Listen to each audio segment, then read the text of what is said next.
Many people keep sand in the trunk of their car during the winter months, but do know when it's appropriate to use. On this week's edition of Weather Wonders, meteorologist David Tillmans explains what situations sand can be useful for in the winter and other times when it may not help as much.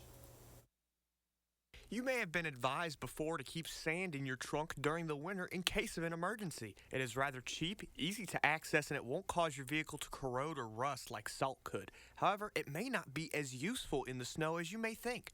Sand can be handy if you need to quickly gain some traction. Is your car stuck on the side of the road? Sand may be able to save the day. Spreading a little bit over a snowy road can temporarily increase surface friction and provide immediate traction to help your car out of a snowy rut in any temperature. However, sand does not melt ice or snow. If you need a melting agent, rock salt is your best bet. Sand can also be rendered ineffective if it gets knocked off the road. When applied directly on top of snow, sand creates an abrasive surface that can provide some traction, and this can be useful on a driveway or sidewalk. However, sand will have to be reapplied if it is covered by additional snowfall. Sand can also be easily blown off the road, making it ineffective. Traffic can easily push dry sand off the road. Pre-wetting sand can make this less likely, but placing sand directly on ice leaves it almost useless as the sand bounces right off the surface. Some people opt for kitty litter instead. The ability of litter to absorb moisture makes it useful as well for gaining some immediate traction in an emergency. However, like sand, it does not melt ice, and when it becomes too soaked, kitty litter becomes a muddy, slippery mess.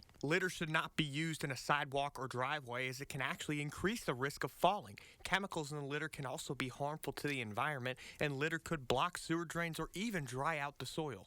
Both sand and kitty litter can be useful in a pinch. Generally, sand is preferred as it does not leave behind the slushy mess that cat litter can, but keeping these in your car in case of an emergency can be a cheap and easy option compared to ice melt. However, in many cases, and especially if you need to melt the ice, you'll want to leave these products in storage in favor of some salt. Using a salty solution will actively melt ice and snow, and it won't leave your driveway looking like a slip and slide. For Weather Wonders, I'm meteorologist David Tillmans.